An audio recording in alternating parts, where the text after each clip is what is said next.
La liberté ne se donne pas. Elle se conquiert dans le silence de nos consciences, dans le fracas de nos déterminations, dans ce moment précis où un homme décide de briser les chaînes invisibles qui entravent son âme. Ce combat-là, personne ne peut le mener à votre place. C'est le combat le plus intime, le plus violent, le plus beau qui soit, celui qui transforme un être enchaîné en force de la nature. Dans les yeux d'Ibrahim Traoré brûle cette flamme particulière, celle qui n'accepte aucun compromis avec la médiocrité, aucune négociation avec l'asservissement. Quand il parle, ce n'est pas simplement un homme qui s'exprime, c'est l'écho de millions de voix étouffées pendant des décennies, de générations qui ont courbé l'échine, sous le poids de systèmes conçus pour les maintenir à genoux. Et pourtant, dans sa voix résonne quelque chose de plus ancien encore, quelque chose qui traverse les siècles et nous ramène à l'essence même de ce que signifie être africain. Être debout, être digne, être libre. Le Burkina Faso, pays des hommes intègres. Ces mots ne sont pas qu'un slogan touristique gravé sur des cartes postales poussiéreuses. Ils portent le poids d'une promesse faite il y a des décennies par un autre capitaine, Thomas Sankara, celui qui osa défier l'ordre mondial établi avec pour seule arme sa conviction inébranlable. En août 1983, quand Sankara prit le pouvoir à 33 ans, il ne savait pas qu'il écrivait les premières lignes d'une légende qui transcenderait sa propre mort. Il savait simplement qu'un peuple ne peut se respecter que s'il refuse d'être traité comme un sujet, comme une variable d'ajustement dans les calculs géopolitiques des grandes puissances. L'histoire du Burkina Faso est celle d'un territoire qui a toujours refusé la facilité. Ancienne Haute-Volta, cette terre aride du Sahel, a forgé des hommes et des femmes que la sécheresse n'a jamais réussi à briser.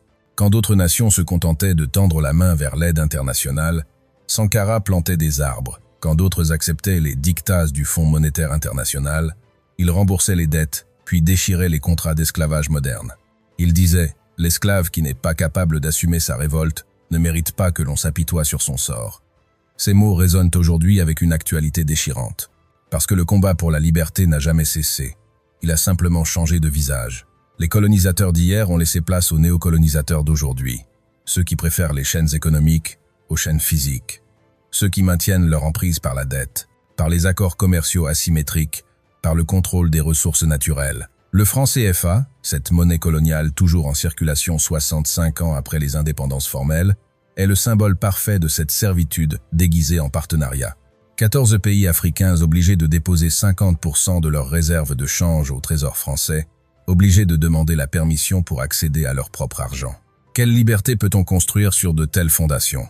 Ibrahim Traoré comprend cela avec une clarté aveuglante. Quand il a pris les rênes du Burkina Faso, en septembre 2022, à 34 ans, certains ont voulu y voir un simple coup d'État de plus dans une région habituée à l'instabilité politique. Ils se trompaient.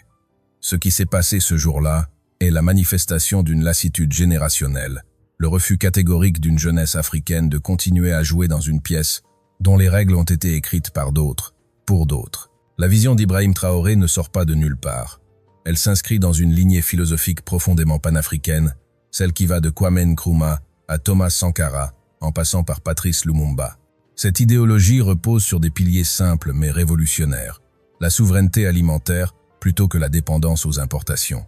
La transformation locale des ressources plutôt que leur exportation brute. L'éducation du peuple plutôt que le formatage des élites. La dignité dans la pauvreté plutôt que l'humiliation dans l'aumône. Quand Traoré parle de produire ce que l'on consomme et de consommer ce que l'on produit, il ne fait pas de la poésie agraire. Il énonce une vérité économique fondamentale que le néolibéralisme a tenté de faire oublier. Aucun pays ne peut être véritablement libre s'il dépend d'un autre pour se nourrir, se vêtir, se défendre. La souveraineté n'est pas qu'un concept juridique abstrait. C'est une réalité matérielle qui se construit chaque jour dans les champs, dans les usines, dans les écoles. Le combat intérieur dont nous parlons commence exactement ici, dans la capacité à désapprendre tout ce que le système colonial et néocolonial nous a enseigné sur nous-mêmes. Pendant des générations, on nous a répété que l'Afrique était arriérée, que ses habitants étaient incapables de se gouverner, que le salut viendrait forcément de l'extérieur. Cette violence psychologique, plus destructrice qu'aucune arme, a produit des élites africaines qui pensent en européens, qui rêvent en français, qui mesurent leur réussite à l'aune de leur capacité à imiter l'Occident. La vraie liberté, celle qui compte, celle qui transforme, commence par la décolonisation des esprits. C'est un travail douloureux, un arrachement. Il faut accepter de regarder en face des vérités inconfortables. Nous avons été complices de notre propre aliénation. Chaque fois qu'un étudiant brillant quitte le continent pour ne jamais revenir, chaque fois qu'un dirigeant préfère les hôpitaux parisiens aux dispensaires locaux, chaque fois qu'un intellectuel méprise les langues africaines au profit du français ou de l'anglais, nous enfonçons un peu plus les clous de notre cercueil collectif. Ibrahim Traoré incarne le refus de cette fatalité. À 34 ans, il représente une génération d'Africains qui n'ont pas connu la colonisation directe, mais qui en subissent encore tous les effets. Une génération qui a grandi avec Internet, qui a vu le reste du monde se développer pendant que l'Afrique stagnait, qui refuse d'accepter que son continent, le plus riche en ressources naturelles, compte parmi les populations les plus pauvres de la planète. Cette jeunesse africaine, de Lagos à Nairobi en passant par Dakar et Ouagadougou, ne demande plus la permission. Elle prend, elle entreprend, elle innove, elle crée. Et surtout, elle refuse de baisser les yeux devant quiconque. Dans les yeux de Traoré, vous pouvez voir cette fierté retrouvée, ce sentiment qu'aucun homme n'est supérieur à un autre simplement parce qu'il est né sous une latitude différente. Le leadership de Traoré se distingue par son authenticité. Il ne porte pas de costume 3 pièces taillé à Londres. Il ne fait pas de discours formatés par des conseillers en communication occidentaux. Il parle la langue de son peuple. Il partage leurs préoccupations. Il dort dans des camps militaires plutôt que dans des palais dorés. Cette proximité n'est pas une stratégie de communication. C'est une philosophie de gouvernance. Un leader ne peut pas prétendre servir un peuple qu'il ne comprend pas, qu'il ne côtoie pas, dont il ne partage pas les réalités quotidiennes. Alors posez-vous cette question aujourd'hui, maintenant, en cet instant précis où vous lisez ou écoutez ces mots. Qu'est-ce qui vous enchaîne? Quelles sont les prisons mentales que vous avez acceptées sans les questionner? Quelle part de votre vie est vraiment la vôtre? Et quelle part appartient aux attentes des autres, aux normes imposées, au système conçu pour vous maintenir dans une case bien définie? Le combat pour la liberté collective commence toujours par le combat pour la liberté individuelle. Si vous n'êtes pas libre dans votre tête, vous ne le serez jamais dans votre vie. Mais soyons clairs, cette quête de liberté a un prix. Ibrahim Traoré le sait mieux que quiconque. Le Burkina Faso fait face à une insurrection terroriste qui a déplacé plus de 2 millions de personnes, qui a tué des milliers d'innocents, qui menace la cohésion même du pays. Ces groupes armés qui sèment la terreur au Sahel ne sont pas apparus par génération spontanée. Ils sont le produit d'années de marginalisation, d'injustice, de désespoir, mais aussi d'ingérences étrangères, de trafics d'armes, de manipulations géopolitiques. Face à cette menace existentielle, Traoré a fait un choix radical, celui de la souveraineté militaire. Fini le temps où le Burkina Faso dépendait entièrement de forces étrangères pour assurer sa sécurité. Les troupes françaises ont été priées de partir. Les accords de défense asymétriques ont été dénoncés. À la place, le Burkina Faso a choisi de diversifier ses partenariats, de renforcer ses propres capacités, de mobiliser ses citoyens dans des groupes de volontaires pour la défense de la patrie. Cette décision a provoqué des remous diplomatiques considérables. Les capitales occidentales ont multiplié les mises en garde, les prédictions catastrophistes, les pressions économiques. Comment osait-il? Comment ce jeune capitaine osait-il remettre en question un ordre établi depuis des décennies? Comment osait-il suggérer que les solutions africaines aux problèmes africains pourraient être plus efficaces que les interventions étrangères qui, en 2 décennies, n'ont fait qu'étendre le territoire contrôlé par les groupes terroristes? Les ennemis du progrès sont nombreux, et ils opèrent sur plusieurs fronts. Il y a d'abord les terroristes, bien sûr, ceux qui utilisent une interprétation pervertie de l'islam pour justifier leur massacre. Mais il y a aussi les résistances internes. Une partie de l'élite burkinabé, habituée aux privilèges du système ancien, regarde avec inquiétude ce vent de changement qui menace ses positions acquises. Il y a les pressions économiques. Un pays pauvre qui choisit la voie de l'indépendance doit accepter de traverser des périodes encore plus difficiles avant de voir les fruits de ses sacrifices. Et puis il y a les pressions les plus sournoises, celles qui opèrent dans l'ombre, les tentatives de déstabilisation, les campagnes médiatiques orchestrées pour présenter tout changement de cap comme une dérive autoritaire, les sanctions économiques déguisées en préoccupations humanitaires. L'histoire africaine est jalonnée de leaders qui ont osé défier l'ordre établi et qui ont payé le prix ultime. Lumumba, assassiné 6 mois après l'indépendance du Congo, Sankara abattu après 4 ans de révolution, Kadhafi lynché après avoir tenté de créer une monnaie africaine indépendante. Traoré connaît cette histoire. Il sait que chaque jour pourrait être le dernier.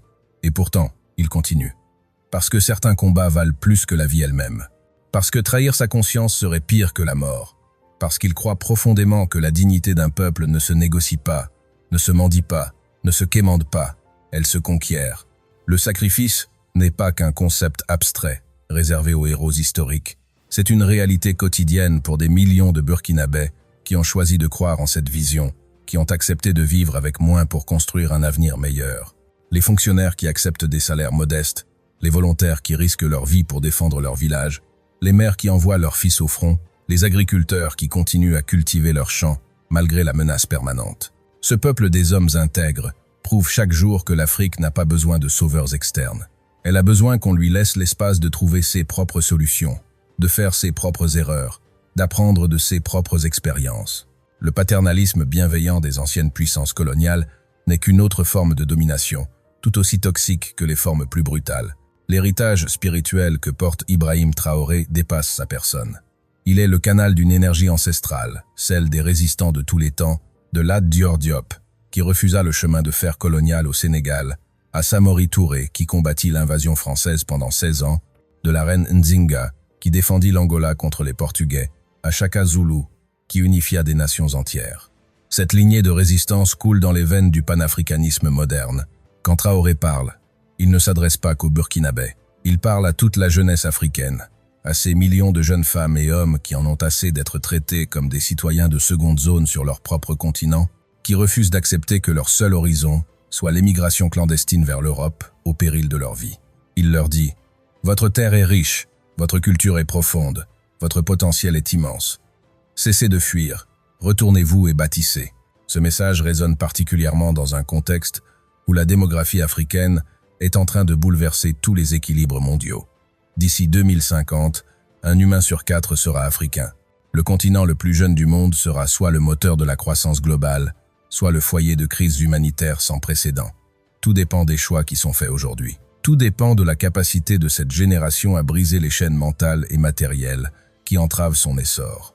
Alors si ces mots touchent quelque chose en vous, si vous sentez que ce combat dépasse les frontières du Burkina Faso, que c'est votre combat aussi où que vous soyez, ne restez pas spectateur passif de cette révolution des consciences. Partagez ce message, débattez-en, contestez-le si nécessaire, mais surtout ne l'ignorez pas. L'indifférence est le plus grand allié de l'oppression. Abonnez-vous à cette chaîne, activez les notifications, parce que l'histoire s'écrit en ce moment même, et vous avez le choix d'en être témoin ou acteur. La spiritualité africaine, souvent méprisée ou folklorisée par l'Occident, porte des enseignements d'une profondeur insoupçonnée. Le concept d'Ubuntu, je suis parce que nous sommes. La notion que l'individu ne peut s'épanouir que dans un collectif harmonieux, que ma liberté est intimement liée à la tienne, que nous nous élevons ensemble ou nous sombrons ensemble. Cette philosophie communautaire n'a rien à voir avec le collectivisme autoritaire que certains tentent d'y voir.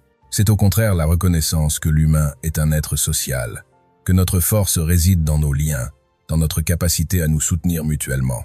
Ibrahim Traoré puise dans cette sagesse ancestrale tout en l'adaptant aux défis du XXIe siècle.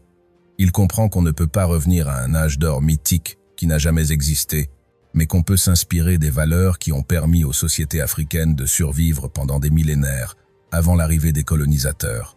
L'hospitalité, la solidarité, le respect des anciens, le sens de la communauté, tout cela peut coexister avec la modernité technologique, avec l'éducation de masse, avec l'industrialisation. Le piège serait de croire qu'il faut choisir entre tradition et modernité, entre identité africaine et progrès matériel. C'est un faux dilemme imposé par ceux qui veulent nous maintenir dans une case bien définie. On peut être profondément africain et exceller dans les technologies de pointe. On peut parler le mouré ou le dioula et maîtriser le codage informatique. On peut honorer ses ancêtres et construire des satellites. La vraie liberté, c'est précisément le refus de ces catégories limitantes. Pour la jeunesse africaine qui nous écoute, le message est limpide. Vous n'avez pas à devenir des copies de l'Occident pour réussir. Votre africanité n'est pas un handicap à surmonter, c'est une force à embrasser. Les mêmes institutions qui vous disent que vous devez vous occidentaliser pour vous développer sont celles qui pillent vos ressources depuis des siècles. Leur modèle de développement a conduit la planète au bord de l'effondrement écologique. Pourquoi diable voudriez-vous le copier? Vous avez l'opportunité historique de tracer un chemin différent, un modèle de développement qui respecte l'environnement, qui valorise le bien, être collectif plutôt que l'accumulation individuelle, qui mesure la richesse autrement qu'en chiffres du PIB.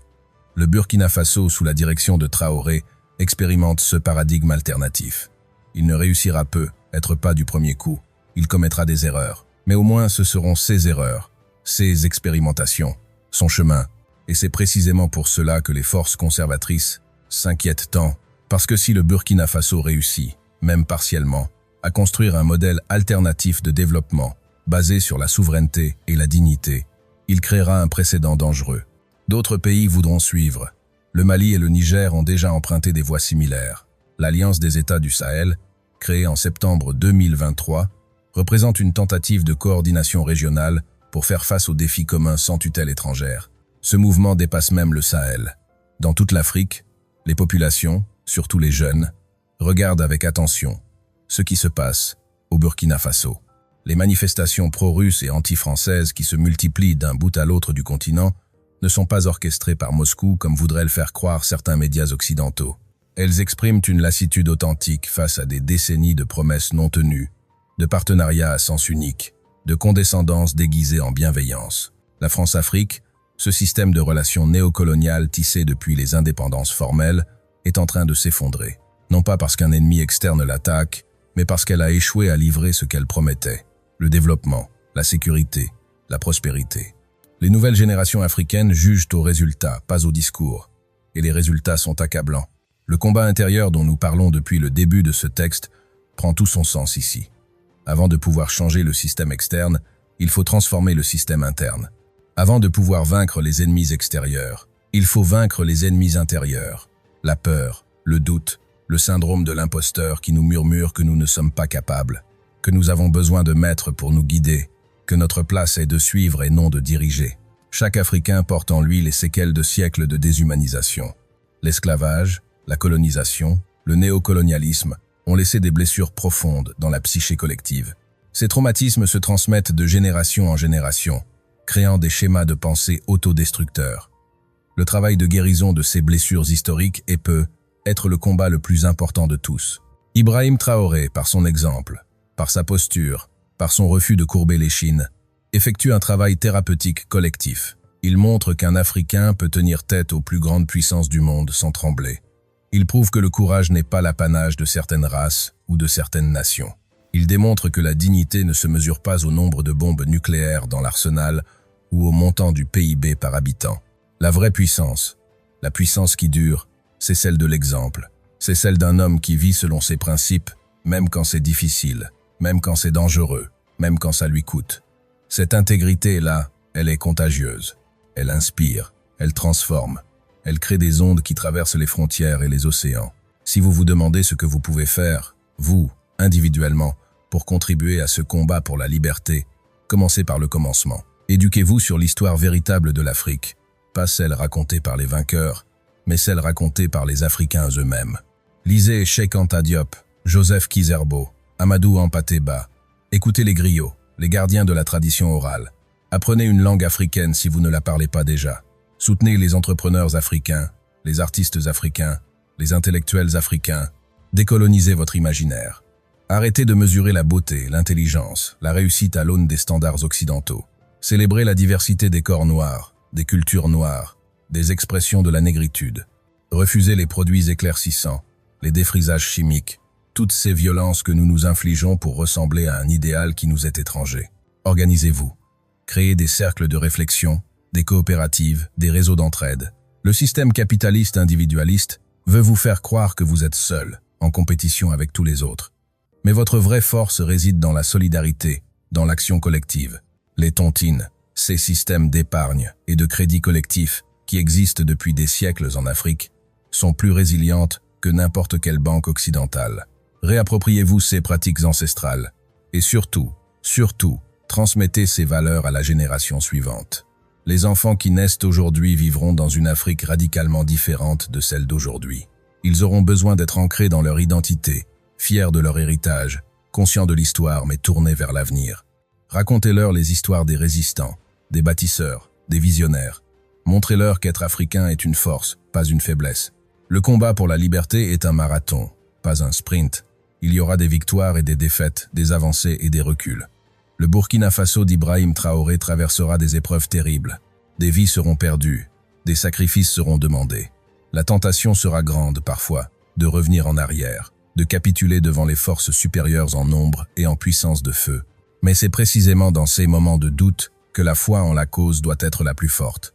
Rappelez-vous Sankara disant « Vous ne pouvez pas tuer les idées, Ils ont tué l'homme en 1987, mais ces idées sont plus vivantes aujourd'hui qu'elles ne l'ont jamais été. Une graine plantée peut rester dormante pendant des années avant de germer quand les conditions sont réunies. La graine du panafricanisme, de la souveraineté, de la dignité africaine est en train de germer sous nos yeux. Ibrahim Traoré n'est qu'un homme, avec ses forces et ses faiblesses, ses qualités et ses défauts. Il n'est pas un messie, pas un sauveur providentiel. Il est simplement un catalyseur, un canal par lequel s'exprime une aspiration collective.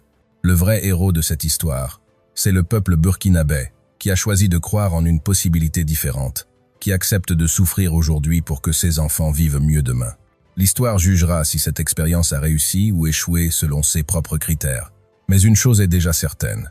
Même si le Burkina Faso venait à échouer dans sa quête de souveraineté totale, il aura montré qu'il est possible d'essayer. Il aura prouvé que les Africains ne sont pas condamnés à accepter passivement leur sort. Il aura inspiré d'autres tentatives, d'autres rébellions, d'autres refus de se soumettre. La fierté africaine n'a pas besoin de s'affirmer dans le rejet de l'autre ou dans une posture victimaire permanente. Elle s'affirme dans la construction positive, dans l'excellence, dans la capacité à créer de la beauté et de la valeur. L'Afrique a donné au monde la philosophie Ubuntu, les mathématiques égyptiennes, les universités de Tombouctou, les royaumes du Zimbabwe, l'art du Bénin, la musique qui a donné naissance au jazz, au blues, au reggae, à l'afrobeat. Ce continent n'a rien à envier à personne. Le problème n'a jamais été un manque de talent, de ressources ou de potentiel. Le problème a toujours été un système conçu pour extraire la richesse africaine vers d'autres continents, pour maintenir l'Afrique dans un rôle de fournisseur de matières premières et de consommateur de produits finis.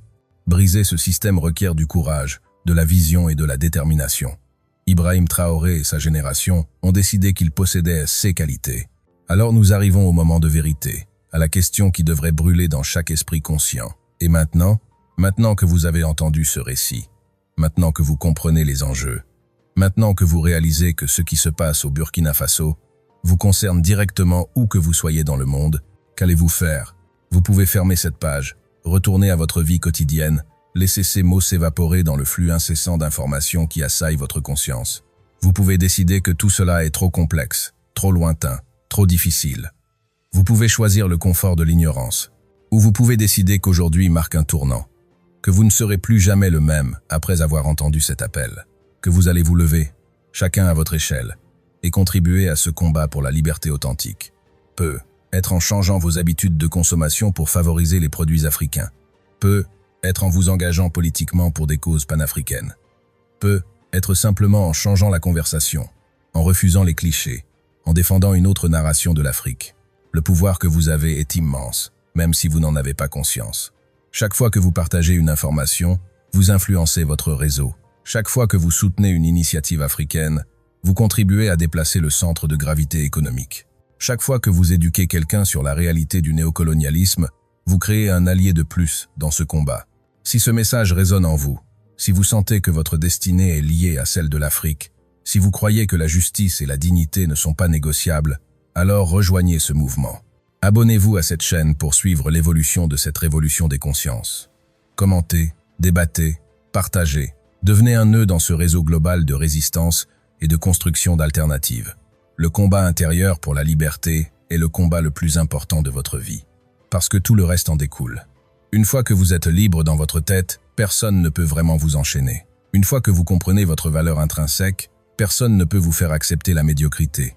Une fois que vous êtes connecté à votre héritage, à votre lignée, aux millions qui sont venus avant vous et qui ont lutté pour que vous puissiez exister, vous devenez invincible. Ibrahim Traoré n'est que le visage visible d'un mouvement bien plus vaste.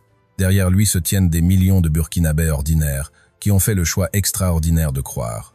Autour de lui gravitent des dizaines de millions d'Africains qui observent, qui espèrent, qui s'inspirent. Au-delà, c'est toute la diaspora africaine mondiale, des Caraïbes aux Amériques, en passant par l'Europe, qui ressent cet appel ancestral au réveil. Nous vivons un moment historique. Dans 100 ans, les historiens parleront de cette période comme celle où l'Afrique a cessé d'être l'objet de l'histoire pour en devenir le sujet, où les Africains ont repris en main leur destin, où le rapport de force globale a commencé à se rééquilibrer. Vous avez le privilège et la responsabilité de vivre cette transition. La liberté ne se donne pas, nous l'avons dit au début. Elle se conquiert.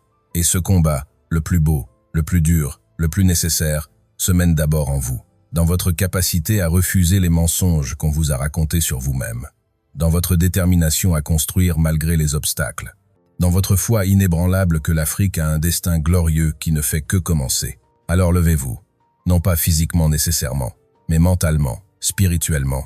Décidez que vous ne serez plus jamais complice de votre propre oppression, que vous ne laisserez plus personne définir qui vous êtes et ce dont vous êtes capable, que vous allez vivre selon vos valeurs, même quand c'est difficile, que vous allez transmettre la flamme aux générations futures.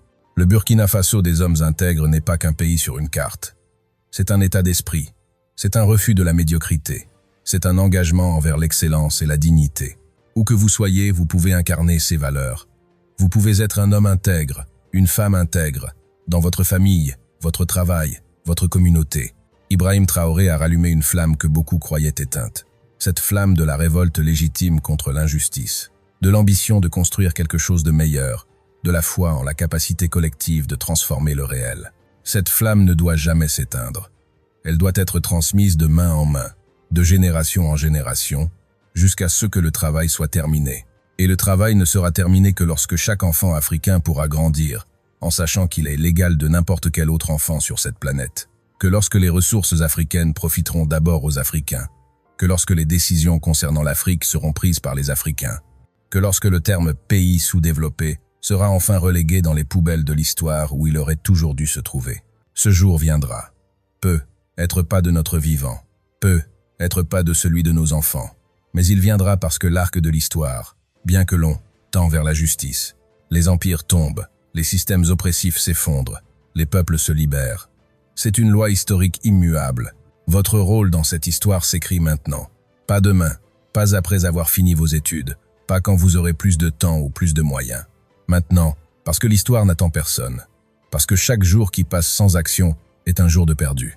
Parce que le moment n'est jamais parfait et que ceux qui attendent le moment parfait n'agissent jamais. Soyez ce changement que vous voulez voir. Incarnez la liberté que vous réclamez. Devenez le leader que vous cherchez. Ne déléguez pas votre pouvoir. Ne l'abdiquez pas. Ne le négociez pas. Exercez-le pleinement, consciemment, courageusement. Le combat intérieur pour la liberté est éternel.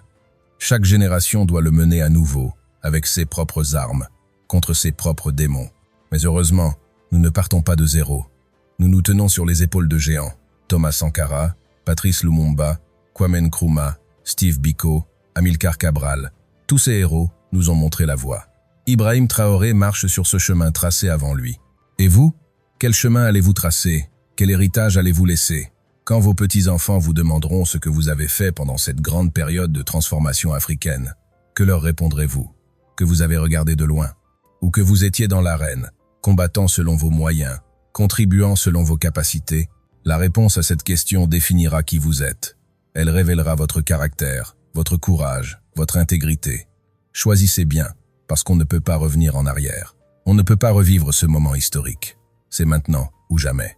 Alors prenez votre décision. Rejoignez ce mouvement global pour la souveraineté africaine, pour la dignité africaine, pour la liberté authentique. Abonnez-vous, partagez, engagez-vous. Pas pour suivre une mode ou un gourou, mais parce que c'est juste, parce que c'est nécessaire, parce que c'est votre responsabilité historique. Le capitaine a lancé l'appel. L'âme de l'Afrique frémit. Le moment est venu. Êtes-vous prêts?